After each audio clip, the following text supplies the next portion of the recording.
حج کی 3 قسمیں ہیں. بہت سارے لوگ شاید پہلی بار سنیں گے حج کی بھی قسمیں ہیں. جی ہاں، حج قران، حج افراد، حج تمتع. اچھا، اب تینوں کی تھوڑی تھوڑی تعریف. حج قران کیا ہے؟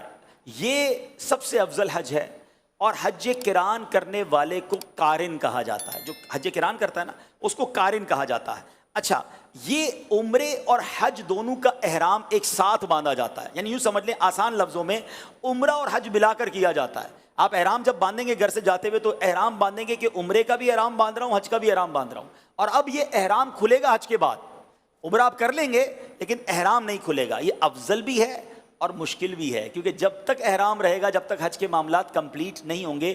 عموماً یہ حج قران وہ لوگ کرتے ہیں کہ جو آخری فلائٹ سے جاتے ہیں. اور میرا مشورہ بھی یہ ہے کہ حج قران جو آخری فلائٹ سے جانے والے ہو اور اس نے پہلے حج کیا ہوا ہو، یا کم از کم اس نے عمرے کیے ہوئے ہوں، وہ یہ کام کرے تاکہ اس کو احرام کی احتیاطیں پتہ ہوں. بالکل نیا ہے، اور حج قران کی ہمت کرنا تھوڑا سا اس میں مسئلہ ہو سکتا ہے، کیونکہ اس میں اگر کوئی جرم ہوا جس میں دم کی صورت بنتی ہے تو پھر 1 نہیں 2 دم دینے پڑیں گے، کیونکہ اس میں عمرے اور حج دونوں کا احرام آپ نے باندھا ہے. ٹھیک ہے، تو بہرحال یہ ہو گیا حج قران، جس میں عمرے اور حج کا ساتھ احرام باندھا جاتا ہے. اچھا، اب ہم آتے ہیں دوسرا حج جو حج افراد ہے. اچھا، حج افراد کرنے والے حاجی کو کہتے ہیں مفرد. قران کرنے والے کو کیا کہتے ہیں؟ قارن. افراد کرنے والے کو کیا کہتے ہیں؟ مفرد. اچھا، افراد کیا ہے؟ اس میں عمرہ نہیں ہے، یہ صرف حج کا احرام باندھا جاتا ہے.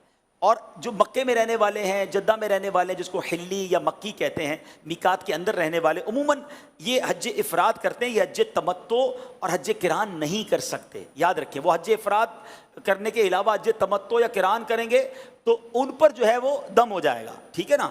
لیکن مزے کی بات بتاؤں جو بہت سارے لوگوں کو شاید نہیں پتا، کہ آفاقی حاجی، چلیں یہ بھی پہلے سمجھ لیں، آفاقی کس کو کہتے ہیں؟ ہم جتنے یہاں بیٹھے ہیں نا جو حج کرنے جائیں گے انشاءاللہ، ہم آفاقی ہیں. آفاقی اس کو کہتے ہیں جو میقات کے باہر رہتا ہو. جدہ میں رہنے والا آفاقی نہیں ہے، وہ میقات کے اندر رہنے والا ہے، اس کو حلی کہتے ہیں. اور جناب مدینہ شریف میں رہنے والا چونکہ میقات کے باہر مدینہ ہے، وہ بھی آفاقی ہے. پاکستان میں رہنے والا بھی آفاقی، ہندوستان میں رہنے والا آفاقی، بنگلہ دیش میں رہنے والے، UK یورپ میں، یعنی حدود میقات کے باہر جتنے بھی لوگ ہیں وہ کون ہیں؟ آفاقی ہیں. اچھا، آفاقی حاجی کو فائدہ یہ ہے کہ وہ تینوں قسم کا حج کر سکتا ہے. بہت سارے لوگوں کو یہ خیال ہوتا ہے کہ ہم صرف قران کر سکتے ہیں یا تمتع کر سکتے ہیں. ایسا نہیں، آفاقی حاجی بھی حج افراد کر سکتا ہے. ٹھیک ہے. اب ہم آتے تیسرا حج جو نارملی ہمارے یہاں سے زیادہ کیا جاتا ہے، پوری دنیا سے لوگ یہی زیادہ تر حج کرتے ہیں، اور وہ ہے حج تمتع. کیا کہلاتا ہے؟ حج تمتع. اور حج تمتع کرنے والے حاجی کو متمتع کہتے ہیں. ٹھیک ہے.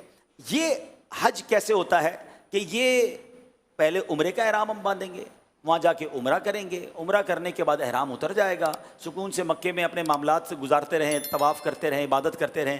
پھر جب حج کے دن آئیں گے 8 ذو الحجہ یا اس سے پہلے، پھر حج کا احرام باندھیں گے. تو یہ حج تمتع کہلاتا ہے، جو سب سے آسان حج ہے، اور نارملی ہمارے یہاں سے پاکستان سے حاجی یہی کرتے ہیں.